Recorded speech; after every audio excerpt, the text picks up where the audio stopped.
manusia itu mulai bertambah banyak jumlahnya di muka bumi, dan bagi mereka lahir anak-anak perempuan.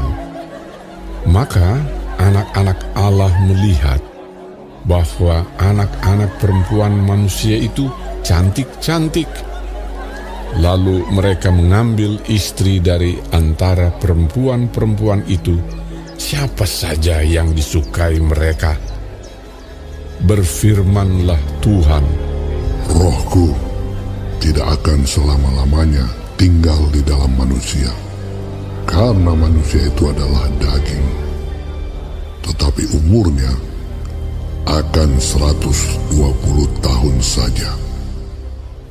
Pada waktu itu, orang-orang raksasa ada di bumi.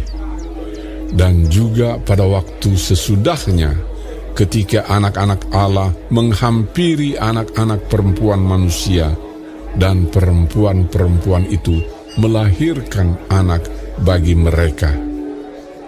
Inilah orang-orang yang gagah perkasa di zaman purbakala, orang-orang yang kenamaan.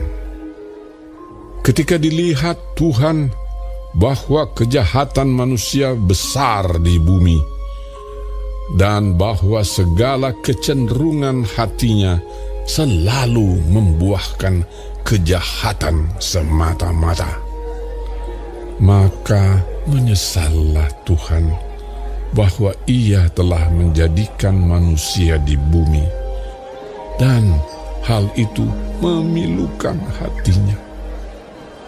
Berfirmanlah Tuhan, Aku akan menghapuskan manusia yang telah kuciptakan itu dari muka bumi, baik manusia maupun hewan, dan binatang-binatang melata, dan burung-burung di udara. Sebab aku menyesal bahwa aku telah menjadikan mereka. tetapi Nuh mendapat kasih karunia di mata Tuhan. Inilah riwayat Nuh. Nuh adalah seorang yang benar dan tidak bercelah di antara orang-orang sesamanya. Dan Nuh itu hidup bergaul dengan Allah. Nuh mempernakkan 3 orang laki-laki, Sem, Ham, dan Yafet. Adapun bumi itu telah rusak di hadapan Allah dan penuh dengan kekerasan. Allah menilik bumi itu dan sungguhlah rusak benar. Sebab semua manusia menjalankan hidup yang rusak di bumi. Berfirmanlah Allah kepada Nuh, Aku telah memutuskan untuk mengakhiri hidup segala makhluk, sebab bumi telah penuh dengan kekerasan oleh mereka. Jadi aku akan memusnahkan mereka bersama-sama dengan bumi. Buatlah bagimu sebuah batra dari kayu gofir. Batra itu harus kau buat berpetak-petak dan harus kau tutup dengan pakal dari luar dan dari dalam. Beginilah engkau harus membuat bahtera itu. 300 hasta panjangnya, 50 hasta lebarnya, dan 30 hasta tingginya. Buatlah atap pada bahtera itu, dan selesaikanlah bahtera itu sampai sehasta dari atas, dan pasanglah pintunya pada lambungnya. Buatlah bahtera itu bertingkat bawah, tengah, dan atas. Sebab sesungguhnya aku akan mendatangkan air bah meliputi bumi untuk memusnahkan segala yang hidup dan bernyawa di kolong langit. Segala yang ada di bumi akan mati binasa.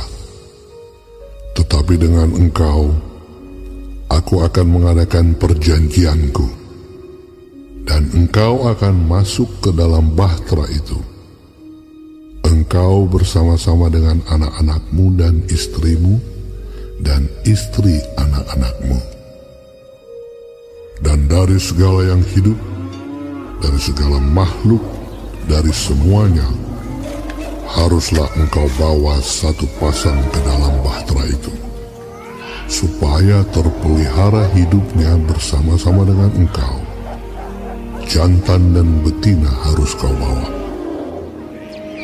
Dari segala jenis burung dan dari segala jenis hewan, dari segala jenis binatang melata di muka bumi, dari semuanya itu harus datang satu pasang kepadamu, supaya terpelihara hidupnya. Dan engkau, bawalah bagimu segala apa yang dapat dimakan.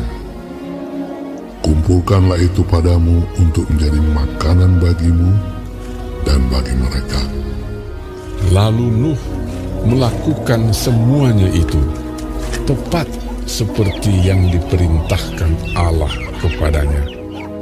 Demikianlah dilakukannya.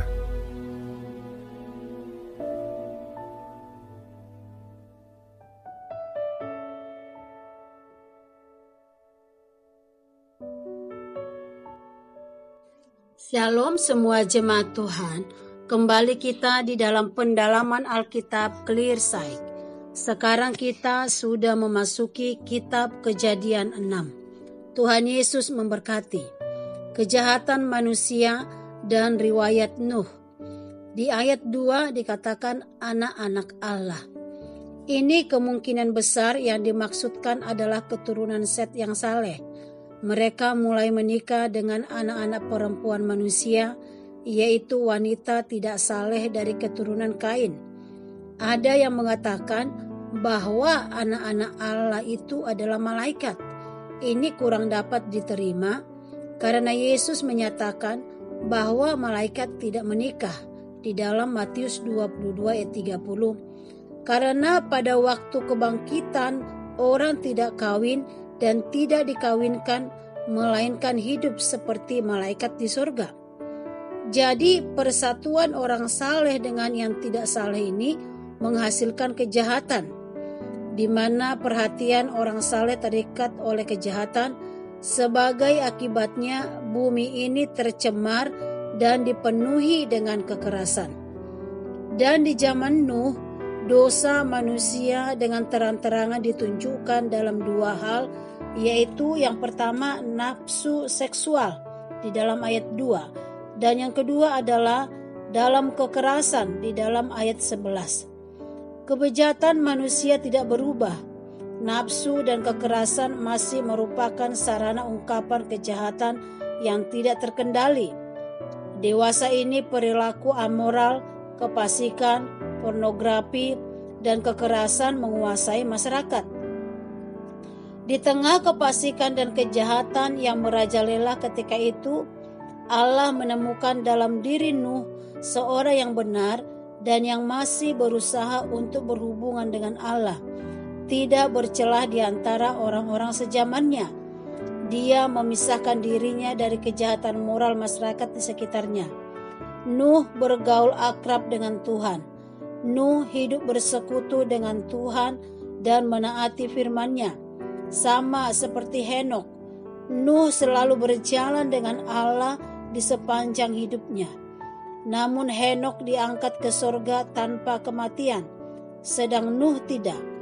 Tuhan berdaulat untuk memberikan hal yang berbeda kepada dua orang yang melakukan hal yang sama, yaitu yang melakukan semuanya tepat seperti yang diperintahkan Allah kepadanya.